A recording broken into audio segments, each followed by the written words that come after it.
For more on Pope Francis's trip and his remarks on the papal plane, let's bring in Elise Allen, senior correspondent for Crux. She was traveling with the Pope and is now back in Rome. Hi, Elise. Hi, Christine.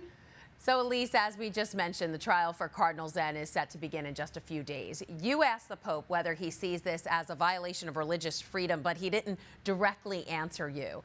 How concerned do you think the Pope is that this situation will break down dialogue between the Vatican and China? You know, I think the Pope is very aware of Cardinal Zen's trial, and that's probably why he didn't want to speak about it directly. You know, who knows what the Vatican's doing in the background, right? So they might be trying to do something behind the scenes, and that's why he didn't want to speak about it, or he just didn't want to ruffle feathers because this agreement is about to be renewed. So I don't think he sees the trial against Cardinal Zen as a threat to the agreement. I think the Vatican is going to try to renew this deal no matter what happens. So I think they're very uncomfortable, obviously, with the situation involving Cardinal Zen, but I don't think they're willing to close the door themselves. I think they are going to do everything they can to keep it open for as long as possible. Okay, during the trip, the Pope condemned the war in Ukraine without calling out Russia and also called for peace. But on the papal plane, he said it can be morally acceptable to arm Ukraine.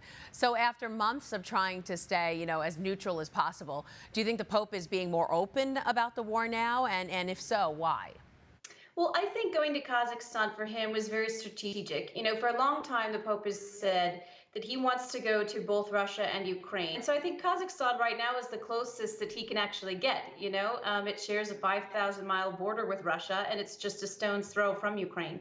So I think he really went there with the intention of sending a message to both of them. He wanted to tell the Ukrainians that he was close to them, but he also wanted to tell Russia that he was willing to engage, but also that he has serious problems with what's going on right now, with the type of rhetoric that we're seeing from civil leaders, but particularly out of the church as well, from religious leaders. He did not mention specifically Russian President Vladimir Putin or the head of the Russian Orthodox Church, Patriarch Kirill. He did not mention those guys specifically, but in his speeches throughout, he sent very clear messages. And so I think it was inevitable that he was going to say something on the trip back as well.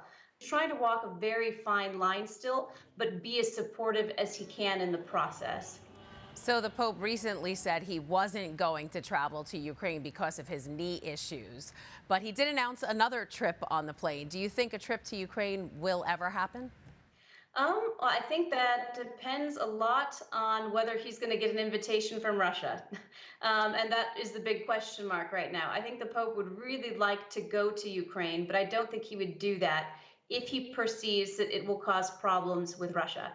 So right now, I don't think either of those trips are realistic. I don't think Ukraine or Russia is going to happen anytime soon. As much as the Pope wants it, I know he wants it very much, and the church there wants it very much. But he always says we have to have the right circumstances, and I don't know that those circumstances are going to present themselves.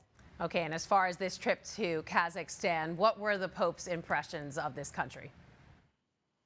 Well, he said on the plane that he was surprised a lot by the people and the vibrancy of it, and especially being such a small Catholic community there.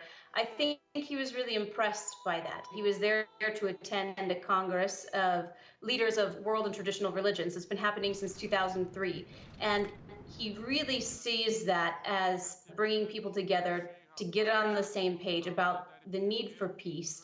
So I think he's impressed with Kazakhstan and its efforts in this regard. All right, Elise Allen, senior correspondent for Crux. Thanks so much for keeping us informed.